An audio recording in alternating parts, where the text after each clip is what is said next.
My friend, Summertime. Now, this is from a musical called Porgy and Bess. If you haven't seen this, stop what you're doing, go watch it, or at least watch the major parts of it.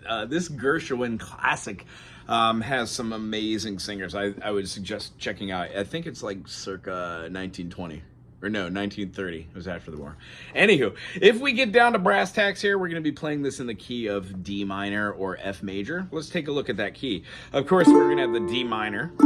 We've got an E diminished, an F major, G minor, A minor, B flat major, C major, and then outside the pocket of those 7 diatonic chords, we're going to have some doozies here.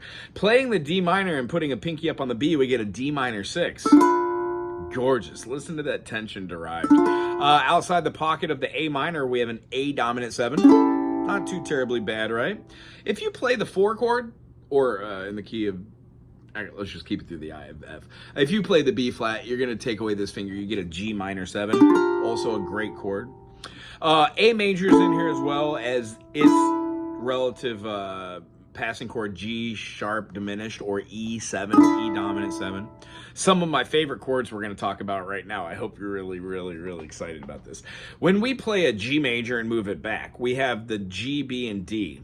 If we move that shape back and then go over a grouping of strings and put a pinky down, we achieve playing the first fret on the G string and the E string. And then we play the second fret on the C string and then the A string, giving us a diminished 7 of sorts. This is named many different things, but we're going to call it a D diminished 7 for this purpose. When we play the first finger on the second fret and then play one finger over 2 notes in the middle and third finger up top, covering all strings, we get this ugly monstrosity called an E flat 7 flat 5. This chord is great. Now, I know it looks weird, like I'm just going bloop and putting my finger down, but essentially I am.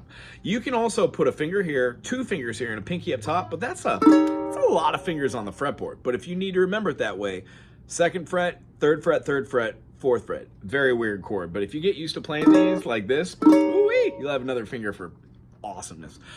G dominant 7, not in this key, but we're definitely going to use it. And then the last one of these crazy chords, we're going to take an A7 and put a sharp 5 in there. So sharpen the E to an E sharp. Ooh. Another chord that builds tension. Now let's go super slow. I know you're familiar with this tune, and I hope I don't ruin it with my singing. Here we go. What's the starting note? A. So 1, 2, 3, 4. Pickup notes. 1, 2. Summer. D minor 6 time. And the living is easy.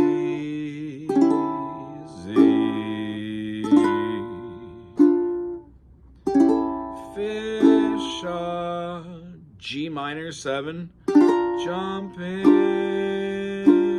Here comes the D diminished 7. It's the weird one. And the cotton is high. A major to E, 7 to A, to that E flat 7 with the flat 5. Remember, it's so weird. Isn't that a great chord? And then it goes right back into the groove. Oh, your daddy's rich. A7 back to D minor 6. And your mama's good looking. After the D minor here, we're going to go to G7. So F, hush, D minor to G. Baby, don't. G major to G minor 7. Don't you cry. Gorgeous. Now our A7 sharp 5 to our D minor 6 to our A7. G7 is going to rock back that A7, and that is our lead-in chord to complete the rest of the verses. Now, I would love to do just a whole dissertation on why this song has so many musical masterpieces, how its use of augmented chords and the diminished chord and using tones which cause tension, but there just is not enough time in a video like this to go into the complexity of what Gershwin was able to do here.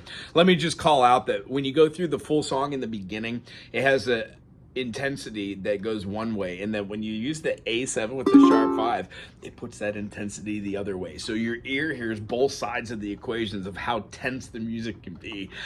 If that made sense, join the channel. I think you'll love what's about to come in the next couple of years on here. And if it did not make sense, join the channel. You know why? Because sometimes music is creative and fun, and you will find little bits and pieces in the nonsense that I jibba-jab that'll make you super happy. I would take this after doing it silly, somber, and then maybe speed it up. Summertime, and the living is easy. Fish are jumping, cotton's on high. Oh, your daddy's rich, mama's good looking. Oh, hush, little baby, don't say a word. Oh, one of these nights. Anyway, I digress. If you had a good time today, join the channel, have fun. If not, there's lots of stuff out there. I would, however, suggest looking up Porgy and Bess and checking it out.